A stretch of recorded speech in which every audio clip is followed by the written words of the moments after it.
Hello teacher, in this video we are going to talk about feature writing. Okay, first and foremost, a feature writing is much different from a news writing because in the news writing, again, news writing is considered as a dry article because we are just dealing with hard facts, the 5 W's and 1 H and nothing at all, nothing follows. Parang kung ano lang yung facts na nag-gather mo, yun lang yung susulatan mo. Kasi nga, a news article is brief and it should be concise. Now, in feature writing, again, feature writing is considered as the heart of your newspaper. Diba? Kasi nga, feature writing deals with what? Deals with emotion, appeal to the emotion to the readers, or it could serve as your entertainment to the reader, or something like that. Because a feature writing, its focus is, its purpose is to what? To tell the reader a story. So basically, a feature writing has 3 major parts: the beginning, the middle, and the end. Just like a news story, a feature story has also a lead. However, we call it as beginning. So beginning here again is the lead of the feature story. Now, a feature writing uses quotes liberally. Again, we use quotes here. Now, another, feature writing allows the reader to see story through what? Through a detailed description and vivid writing. Again, let me emphasize that compared to a news story that just deals with hard facts, very straight, and itong feature writing naman, we are using adjectives, adverbs, like specific nouns, specific powerful verbs. So just like it's we are creating what? Imagery. Kasi we describe, kasi feature writing. So what we can expect, of course, the flowery words. Okay, next is, let's talk about the lead or the beginning paragraph of a feature story. So just like a news story, the lead of a feature story must be what? Must grab and hold the reader's attention. Para naman, hindi masayang again yung sinulat mo. So, dapat sa simula pa lang, nakakatch na nito yung attention ng iyong reader for him or her to continue reading your story. Now, how can we ensure that our lead can attract our readers? So, of course, we have to use what? Use specific and interest-arousing words. And another one, when we write the lead or the beginning paragraph of our feature story, dapat dun pa lang sa lead, mag-present na siya ng tone. Ano ba yung dating or yung tone ng yung story? Could be serious, seryoso ba? It could be sarcastic, or parang, ito siya, yung satire ng mga stories. It could be ironic, o kanisyo ng mga examples more on mga mga negative, mga sample na tone sa isa ka feature story, like flippant, flippant means something showing a disrespectful attitude. And then sa melancholy, parang sadness, ganyan. So pero hindi lang po ganito yung topics or yung tones ng isang feature story. Of course, if merong, kumbaga, sadness, of course, meron ding mga happy, like, let's say, for example, you are talking about your most unforgettable vacation, or parang gina-feature nimo, imuhang most unforgettable Christmas, something like that. So, dapat, again, sa first paragraph pa lang sa imuhang feature story is hayag na nimo sa imong readers kung unsa ang tone sa imong story. Next is, the lead can be and often are longer than one sentence. Again, a feature story is more descriptive or more detailed compared to a news story. That's why dili na mag-apply ang one sentence paragraph diri sa ato ang feature story. So, we can write pila ka sentence that we want in a paragraph or in a lead. Next is the lead should be in third person. Okay, pag sinabi nating first person, di ba, ang first person pronouns, kahit itong I, asa ganito, I, me, my, mine, di ba, ganyan. So, kapag naman sinabi nating second person, you, yours, yourself, okay? So, iwasan natin yung first and second person na mga pronouns. So, ano ba yung dating dapat ng lead na isang feature story? So, dapat, it should be in the third person. Like, you will be, especially if you are describing an idol or an artist, so gagamit tayo ng she, her, like they, himself, themselves, theirs, ganyan siya. However, there is an exception. If you are writing about what? About your own experience, of course, ang imuhang gamiton, since own experience man siya, pwede ta mo gamit of first person. Okay? So, next is, what are the things to avoid in writing the leads? Okay, so again, we must avoid the news and editorial leads, avoid first and second person. Next is, we should avoid stating the obvious. Kaya pag mag-state ta og obvious, aywan na, humana dayon ang atuang feature story. So, di ba pag feature story, kailangan pa mag-describe, so kailangan pa, we will let our readers think, kumbaga, kung halaw no, we will let them imagine, okay? Next, we must avoid using cliches. When we say cliches, kanini siyang mga quotes good teachers na parang naging common na kaayo siya, nga sa ka-common niya, dili na taganahan mo basa, like, ay, uy, wala na bang bago? So, parang gano'n. So, what are those examples of the cliches? So, like, happily ever after. O, para pag-ending mo, parang gano'n.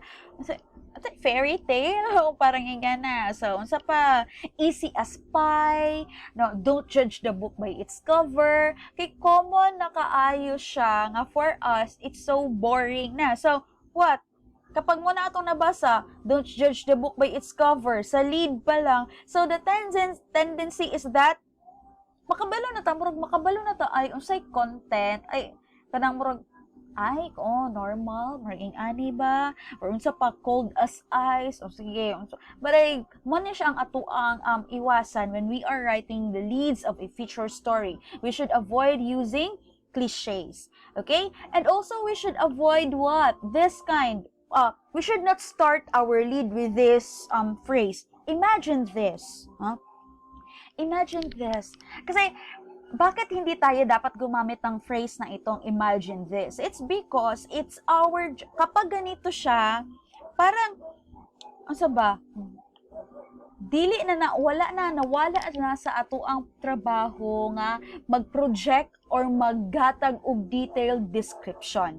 Kumbaga, pura na mo gisugo ang kanang koan, ang reader nga, kanang imagine ni, which is not their job. It's our job to describe to them na kanang kung unsa ang pwedeng nahitabo around the surrounding through your story. Okay? So, we should avoid using this phrase, imagine this. Now, let's talk about the different types of feature leads. So, there are similar leads in the news article and a feature article. So, kaning uban diriya is nanamoy background. So, first type of a feature lead is the thing we called summary lead. So, just like a news story, meron tayong summary lead.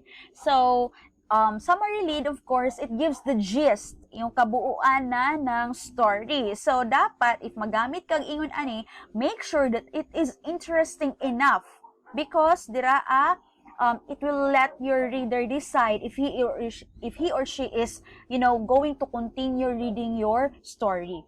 So, here is an example. Since its discovery in 1979, AIDS has become one of the fastest killers of the 20th century. Like ancient leprosy, AIDS appears to be the most dreaded ailment of our time. So, Marsha, gi-summarize niya kung unsa about ang AIDS.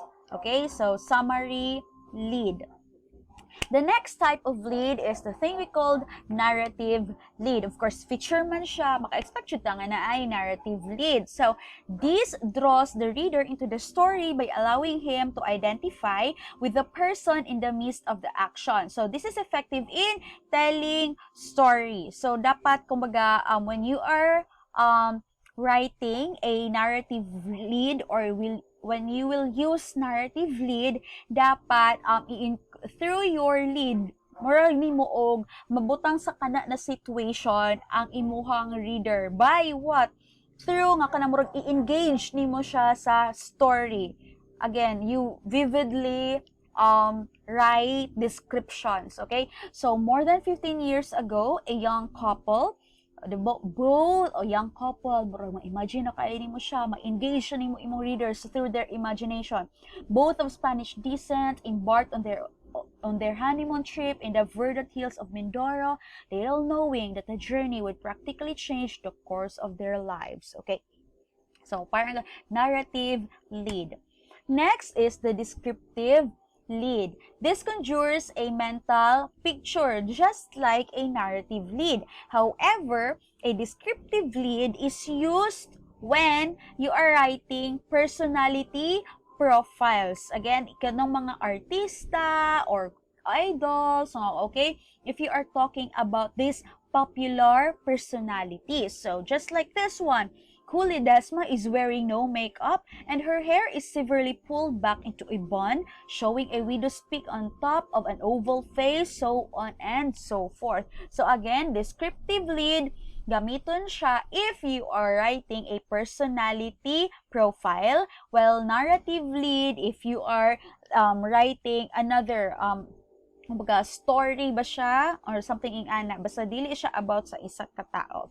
Okay, so next is, you already know about this one, quotation lead. If mayroong quotation lead sa news writing, meron din sa feature writing. So, you are just like in news, you're just going to use quotation lead if the person who said that is a prominent person, a well-known speaker in the community.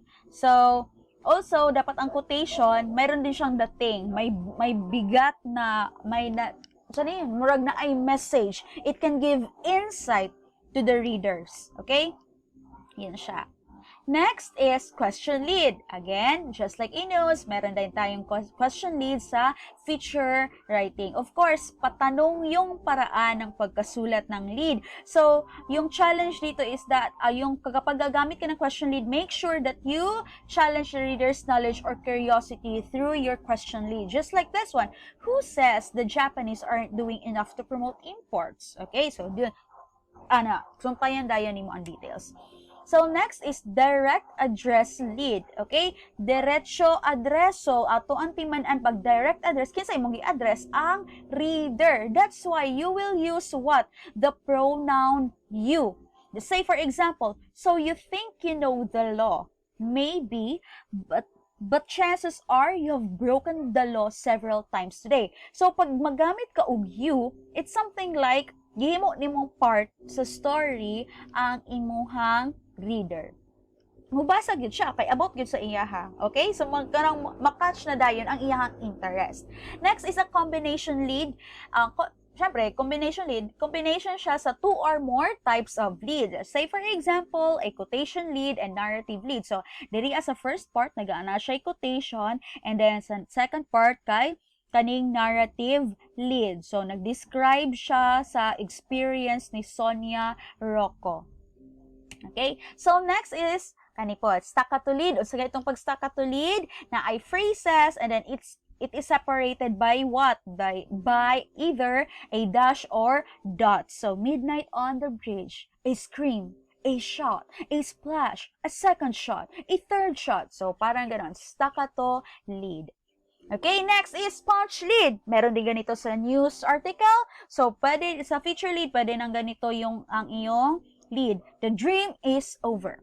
Or, if you are talking about a popular group, like this one, the Beatles are back. Okay? So, awesome. Pwede po awesome. Okay? So, powerful na, ang word na awesome na. So, that's the best term to describe the so on and so forth. Next is, of course, contrast lead. Ang sakit ng contrast lead, opposing ideas. It could be through big and little, happiness or tragedy, age with youth, rich or poor, and yeah, that's it. Let's end muna this video and continue to the second video.